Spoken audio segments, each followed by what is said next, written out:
चल रहा था, आज हम उसको आगे बढ़ाते हैं। आज हम बात करेंगे कोऑर्डिनेशन नंबर की और पैकिंग एफिशिएंसी की, यानी समन्वय संख्या और संकुलन क्षमता की। सबसे पहले बात करते हैं अपने कोऑर्डिनेशन नंबर की। देखो भाई साहब, कोऑर्डिनेशन नंबर का मतलब क्या होता है? कोऑर्डिनेशन नंबर का मतलब ये होता है, कोई भी मेरे पास अगर लैटिस है, क्रिस्टल ये जालक है, मेरे पास कोई भी क्रिस्टल लैटिस है, जैसे कि आपको इमेज में दिखता है, पता है लैटिस क्या होता है, बताने की जरूरत नहीं है। अब उस लैटिस में किसी भी एक एटम को कंसीडर करता हूं, उस लैटिस में क्या करता हूं, किसी भी एक एटम को कंसीडर करता हूं और मैं ये देखता हूं कि वो एटम कितने बाकी एटम से टच हो रहा है। कोई एक एटम किसी क्रिस्टल में कितने एटम से टच हो रहा है, उसी को हम क्या बोलेंगे, उसका कोऑर्डिनेशन नंबर। अब भाई साहब आप सोच रहे होंगे कि भाई साहब लैटिस में तो एटम्स के बीच में क्या होती है, डिस्टेंस होती है। तो बुद्धू, मैंने आप लोगों को पहले भी बताया था, ये डिस्टेंस तो हम पढ़ने के लिए बनाते हैं, एक्चुअल में होती नहीं। एक्चुअल में तो क्या होते हैं, एटम्स खूब सारे पास पास होते हैं, सारे के सारे एटम क्या होते हैं, पास पास, जैसे कि आपको इस इमेज में दिख रहा होगा, सारे एटम क्या होते हैं, पास पास में होते हैं। लेकिन इसकी सेंटर टू सेंटर डिस्टेंस लेकर के हम बताते हैं कि भाई लैटिस के बीच में जो डिस्टेंस है एक्चुअल में तो है, लेकिन इमेजिनरी हम मानते हैं कि नहीं है। ठीक है, इसको हम पढ़ने के लिए इजी वे में पढ़ सके, इसीलिए हम थोड़ी डिस्टेंस पे एटम्स को रखते हैं। ठीक है, ये ध्यान रखना, ये दिमाग में किसी के नहीं आना चाहिए कि भाई एटम तो एकदम पास पास होते हैं सॉलिड में, उसमें कोई भी डिस्टेंस होती नहीं, इंटर पार्टिकल स्पेस। तो ये वहम दिमाग से निकाल देना। ये यहाँ पर जो एटम के बीच में हमने डिस्टेंस रखी हमने, वो सिर्फ पढ़ने के लिए, इजी वे में हम इसको पढ़ सके उसके लिए बता रखा है दूर दूर एटम्स को। ठीक है, अब कोऑर्डिनेशन नंबर की बात करते हैं वापस। तो हमारे पास अलग अलग टाइप की यूनिट सेल्स है, सिंपल क्यूबिक है, बॉडी सेंटर्ड है, फेस सेंटर्ड है, एंड सेंटर्ड है। तो इन चारों टाइप की यूनिट सेल में सबका कोऑर्डिनेशन नंबर क्या होगा, हमें ये पढ़ना है। तो सबसे पहले बात करते हैं सिंपल क्यूबिक की। सिंपल क्यूबिक में आपको पता है, सिंपल क्यूबिक वो लैटिस या वो यूनिट सेल जिसमें सिर्फ कॉर्नर्स पे क्या प्रेजेंट हो, एटम प्रेजेंट हो। अब फिर वही बात आती है, कॉर्नर्स पे जो एटम प्रेजेंट होते हैं वो आपस में चिपके हुए होते हैं, लेकिन उसको अच्छे से पढ़ने के लिए हम क्या रखते हैं, उसको दूर दूर रखते हैं, जैसे कि आपको इमेज में दिख रहा होगा। अब यहां पर कोई भी एक एटम पकड़ो, मैं इसको पूरा लैटिस मान करके चलता हूं। सिंपल क्यूबिक है, कॉर्नर्स पर एटम होते हैं, इसको लैटिस से पढ़ते हैं। अब आपको वहां पर इमेज में एक ये प्लेन दिख रहा होगा, कुछ ऐसा दिख रहा है क्या? हाँ करो भाई, दिख रहा है तो हाँ। अगर आपको ऐसा प्लेन दिख रहा है ऐसा प्लेन, अब वहां उस प्लेन में इस मिड वाले एटम को उठाता हूं मैं। किसको उठाया? मिड वाले एटम को। ये एक यूनिट सेल, फिर ये आगे, फिर ये पीछे, फिर ये आगे, फिर इधर इधर, समझ लो ना। इस पूरे लैटिस की बात कर रहा हूं, इसमें एक यूनिट सेल को उठाया, मतलब एक एटम को उठाया। इस एक एटम को पकड़ा और मैंने देखा ये कितने एटम से टच हो रहा है। एक भाई साहब ये वाला, एक ये वाला, एक ये वाला, एक ये, एक ये, एक ये। तो ऐसे टोटल एटम्स कितने हैं जिनसे ये टच हो रहा है? तो 1 2 3 4 5 और ये 6। यानी सिंपल क्यूबिक जो स्ट्रक्चर्स होती है उनमें एटम का जो कोऑर्डिनेशन नंबर होता है, जो CN होता है, वो कितना होता है? हमेशा 6। यानी एक एटम हमेशा 6 एटम से टच में रहता है। आप कोई भी एटम पकड़ लो और कैलकुलेशन करते रहो आराम से बैठ के, आपको क्या मिलेगा? 6 एटम से जुड़ा हुआ ये मिलेगा। अब मैं बात करता हूं बॉडी सेंटर्ड की। देखो भाई साहब, बॉडी सेंटर्ड के लिए आपको फिर एक इमेज दिख रही होगी। इसमें क्या है? एक यूनिट सेल है जिसके कॉर्नर्स पे तो क्या है भाई साहब? 8 एटम्स है, दिख रहा है। और बॉडी एकदम बीच में सेंटर में क्या है? एक एटम और है, दिख रहा है सबको। कॉर्नर्स पे तो क्या हो गया? 8 एटम्स, और बॉडी के बीच में क्या हो गया? एक एटम।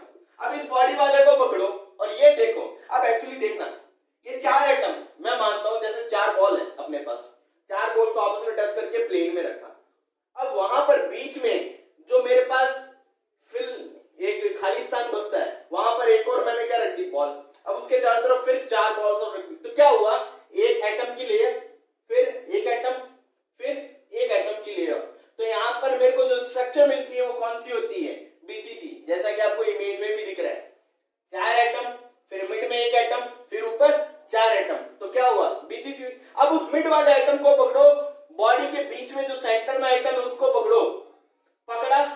ये देखो वो एटम किससे टच हो रहा है, तो मेरे को साफ साफ दिख रहा है 4 तो ये वाले एटम हो गए अपर पे, अपर लेयर के, और 4 लोअर लेयर के। तो कितने हुए भाई साहब, 4 ये रे और 4 ही ये रे। तो कितना हुआ कोऑर्डिनेशन नंबर इनका, 8। यानी बॉडी सेंटर टाइप की जो यूनिट सेल्स होती है उसमें एटम का जो कोऑर्डिनेशन नंबर है वो कितना होता है, हमेशा 8 होता है। यानी एक एटम 8 एटम से टच में रहता है। अब भाई साहब बात करते हैं एफसीसी की। अब देखो एफसीसी आप लोग अच्छे से समझना, अगर एफसीसी समझ लिया तो ईसीसी समझ जाओगे, अगर एफसीसी समझ लिया तो ईसीसी समझ जाओगे। अब एफसीसी की बात करते हैं। देखो एफसीसी में क्या होता है, यही यूनिट सेल है, दोबारा बनाते हैं इसको, इमेज भी देखते रहो साथ साथ में ताकि आपको 3D में समझ में आ जाए, 2D में थोड़ा समझ में नहीं आता है जल्दी से। अब इमेज में आपको दिख रहा होगा कि भाई साहब कॉर्नर्स पे 8 एटम, फेसेस पे भी क्या होते हैं 6 एटम, 6 फेसेस हैं तो कितने एटम होंगे, 6 होंगे, यही दिख रहा है वहां पर भी। अब सुनना, अब ये जो मिड में जो फेसेस पर एटम है 4 ये, अगर ऐसी के ऐसी यूनिट सेल एक और ऊपर बना दूं तो 4 यहां पर भी होंगे या नहीं होंगे, होंगे 4 ये रे। अब इस एटम को पकड़ता हूं, ये जो फेस पर है, इस फेस पे, अब इसकी देखता हूं ये कितने से टच है। तो मैंने देखा 1 2 3 4 इनसे जो कॉर्नर्स पर प्रेजेंट है। अब ये एटम वही बात आ गई, पहले 5 एटम नीचे लेयर, फिर 4 एटम, फिर 5, फिर 4, फिर 5, ऐसे ही चलता रहेगा। तो क्या बन जाएगी, एक लैटिस स्ट्रक्चर बनेगी। अब उस लैटिस स्ट्रक्चर में से हमने इतने से को निकाल के देखा।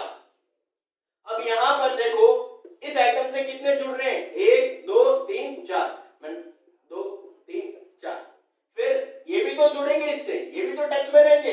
अगर ये 5 एटम ऊपर है, बीच वाला 5वां है, तो 4 नीचे भी तो है, ये भी क्या रहेंगे इससे टच में, और 4 ऊपर, तो टोटल कितने हुए इससे टच में, 1 2 3 4, ये 5 6 7 8, फिर ये 9 10 11 और ये 12। तो इसका मतलब जो फेस पर एटम होता है, फेसेस पे जो एटम होते हैं वो कितनों एटम से, कितने एटम से टच में रहते हैं, टोटल एटम कितने होंगे उससे, तो इनका कोऑर्डिनेशन नंबर क्या आएगा भाई साहब, 12। आई बात समझ में। तो ये हुई बात कोऑर्डिनेशन नंबर की। अब देखते हैं आगे पैकिंग एफिशिएंसी के बारे में। अब पैकिंग एफिशिएंसी क्या होती है भाई साहब, उसको समझते हैं।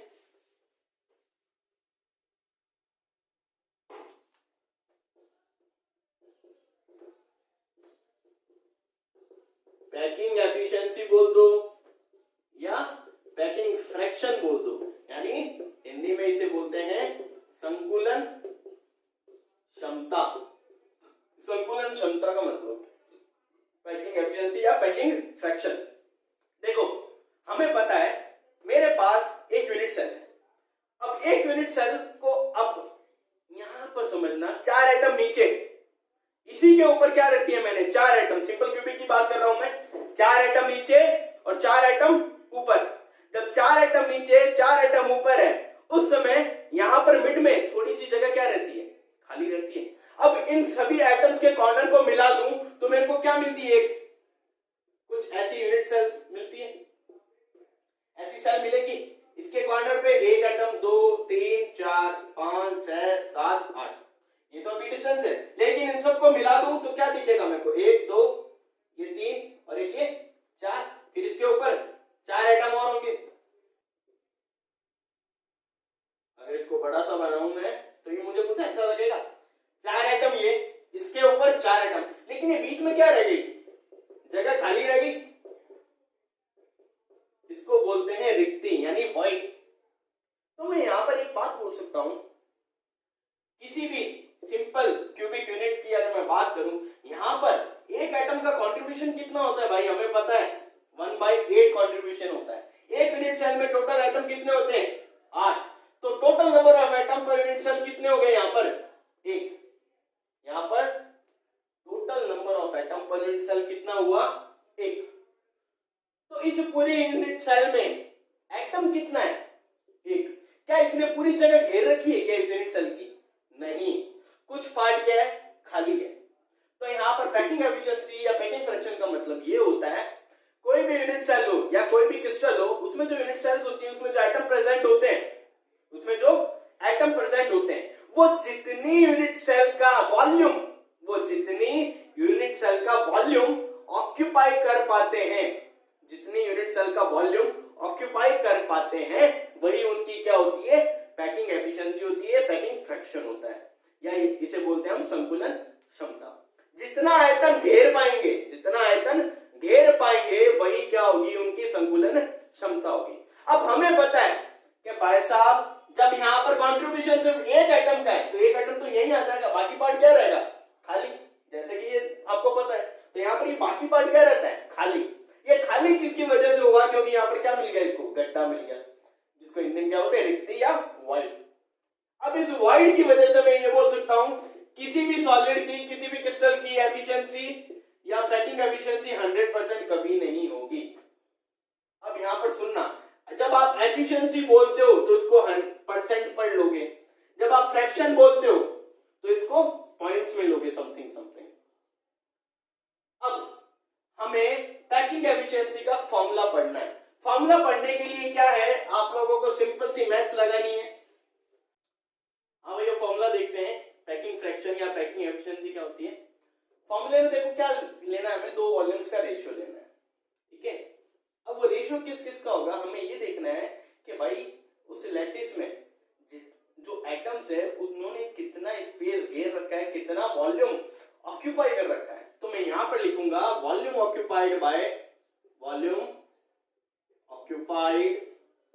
बाय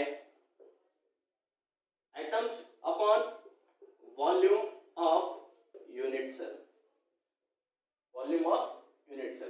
अब यहां पर मैं एक चीज देखता हूं कि भाई किसी यूनिट सेल में जो नंबर ऑफ एटम्स होते हैं वो वेरी करते हैं, तो मैं यहां पर लिखूंगा number of atoms per unit cell into क्या करूंगा, मेरे को पता है वॉल्यूम, एटम है, एटम का वॉल्यूम यानी volume of particle, volume of UC, ठीक है। अब ये फॉर्मूला है भाई पैकिंग फ्रैक्शन का, यहां पर वैल्यू रखो, आंसर निकालो। अब वैल्यू क्या रखोगे? Z। हर स्ट्रक्चर के लिए अलग अलग होती है, सिंपल क्यूबिक के लिए अलग Z, number of atom per unit cell, BCC के लिए अलग और एफसीसी के लिए, वो तुम्हें पता है, वो रखो। जैसे एग्जांपल में बीसीसी लेता हूं, बीसीसी का एग्जांपल लेते हैं। बीसीसी का एग्जांपल में देखूं, इसके लिए number of atom per unit cell कितना होता है? देखो बॉडी में 1, कॉर्नर्स पे 8, तो कितना कंट्रीब्यूट करते हैं यूनिट सेल में? 1/8। तो 8 इंटू 1/8 करोगे तो 1 आएगा, 1 + 1 कितनी होती है इसकी वैल्यू? तो इसके लिए तो Z, बीसीसी के लिए क्या होती है? 2। अब वॉल्यूम ऑफ पार्टिकल कितने हैं भाई साहब? 2 है। एक पार्टिकल का वॉल्यूम क्या होगा? अब ये पार्टिकल कैसे होते हैं, हमेशा कंसीडर करोगे स्फेरिकल, यानी गोल होते हैं, गोला होता है एक तरह का स्फीयर, तो उसका वॉल्यूम क्या होता है? 4/3 πr³। हर एटम की अपनी अपनी क्या होगी? एक रेडियस होगी। अब वॉल्यूम ऑफ यूनिट सेल में क्या रखोगे? अब मुझे पता है जो यूनिट सेल होती है वो कैसी होती है? क्यूब है, यानी घन प्रकार की है। तो किसी भी क्यूब की क्या होती है? कोई भी जो क्यूब होता है उसकी हमारे पास क्या होती है? एक साइड होती है, तो इसकी क्या होगी? एक साइड होगी, इसका क्या कर दोगे? क्यूब। वैल्यू रखो, आंसर निकालो। तो इस तरीके से हम क्या निकालेंगे? पैकिंग फ्रैक्शन निकालेंगे। अब यहां से जो पैकिंग फ्रैक्शन की वैल्यू आएगी हमारे पास, वो किस में आएगी भाई साहब? पॉइंटों में आएगी। फॉर एग्जाम्पल मैंने माना 0.74 आई, एग्जाम्पल के तौर पर मान रहा हूं 0.74 आई। अगर कोई तुमसे पैकिंग फ्रैक्शन पूछे तो तुम लोग क्या बोलोगे? 0.74। अगर यही मैंने पैकिंग एफिशिएंसी पूछ ली, तुम लोग 0.74 कभी मत बोलना, उसका आंसर क्या होगा? 74%, क्योंकि मैंने पहले बताया था अभी एफिशिएंसी हमेशा परसेंट में होती है। अब मैं तुम्हें बोलूं कि भाई साहब आप लोगों को क्या निकालना है? वाइड। क्या निकालना है? वाइड। वाइड का मतलब खाली स्थान कितना उसमें खाली स्पेस कितनी है? जो यूनिट सेल है उसमें फ्रैक्शन या पैकिंग एफिशिएंसी 74 आई है। कितनी आई है? जो पैकिंग फ्रैक्शन है वो कितना है? 74% आई है। तो मेरे को पता है पूरा वॉल्यूम कितना होता है? 100। उसमें से अगर 74 माइनस कर दूंगा तो यहाँ पर जो वैल्यू आएगी वही तो क्या होगा मेरा? वही परसेंट होगी, वही तो खाली स्थान होगा कि कितना परसेंट खाली स्थान बचा है। तो इसको हम हिंदी में बोलते हैं रिक्ति का प्रतिशत। जो रिक्ति यानी खाली स्थान है उसका प्रतिशत कितना है। तो ये तीन चीजें ध्यान रखना। एक तो कोऑर्डिनेशन नंबर पढ़ा हमने, कैसे आया, क्यों आया, वो याद रखना। एक पीएफ पैकिंग फ्रैक्शन और एक ये वॉइड। तो ये तीन चीजें कैलकुलेशन में आगे काम आएगी। अब आगे के लेक्चर में हम बात करेंगे